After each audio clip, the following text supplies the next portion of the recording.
ভাই 2025 এশিয়া কাপে ভারত পাকিস্তান ম্যাচে তোমরা কি দেখেছিলে? আমাদের ইন্ডিয়ার কিছু লেজেন্ড সেখানে উপস্থিত ছিল, তোমরা লক্ষ্য করোনি? তো আমিও লক্ষ্য করিনি, যেটা ক্যামেরাম্যান আমার দিকে লক্ষ্য করায়নি।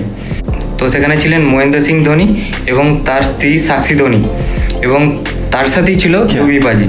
তো ভাই ক্যামেরাম্যানকে আমি একটাই কথা বলবো, ভালো মেয়ে আর ভালো হ্যান্ডসাম ছেলে না দেখিয়ে তোমরা যদি ওইগুলো দেখাতে পারতো না, আমরা খুশি হতাম। এতে সমাজেরও ভালো হতো এবং আমাদের সবারও ভালো হতো। আমরা দেখতে পেতাম তারা দেখতে গেছে, তো এইটা দিকেও আমরা মোটিভেট হতাম যে হ্যাঁ, তারা এখনও গেমকে ভালোবাসে, তারা এখনও স্পোর্টসের সঙ্গে যুক্ত, বা তারা নতুন ছেলের দিকে মোটিভেট করাতে আসছে।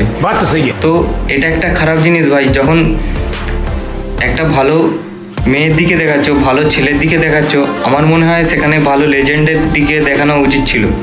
ভাই লেজেন্ড, ভাই আমাদের জেনারেশনের পর লেজেন্ড দিকে কারা চিনবে? আমাদের পরের জেনারেশন, তারা আমাদের দিকে জিজ্ঞাসা করবে ওটা কে, আমরা কি উত্তর দেবো ভাই? আগে তো তারা তাদের দিকে চিনুক, মহেন্দ্র সিং ধোনি, যুবরাজ সিং, এদের দিকে তো চিনুক, তখন তারা আমরা উত্তর দিতে পারবো যে এটা ক্যাপ্টেন কুল রেখে বলা হতো, ডিআরএস মাস্টার রেখে বলা হতো, আর জুহি পাজি যে রক্তভূমি করেও ইন্ডিয়াকে জিতিয়েছিলেন।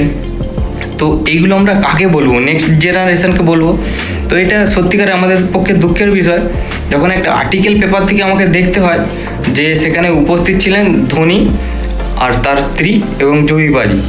তো এইটা একটা সত্যি দুঃখের বিষয়। আমরা দেশে বাস করছি, বড় মানুষদিকে ইগনোর করে দেওয়া এটা খারাপ। এলামেন্টকে একটাই কথা বলো ভাই, তোমরা 2-4টে বিজ্ঞাপন বাড়িয়ে দাও, কিন্তু এইরকম লেজেন্ড দিকে দেখাও।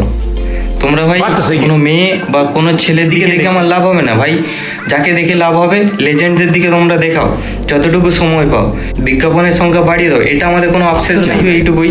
এটা একটা আর্টিকেল দিকে আমাকে দেখতে হলো, সেখানে উপস্থিত ছিলেন মহেন্দ্র সিং ধোনি, সাক্ষী এবং যুবরাজ সিং।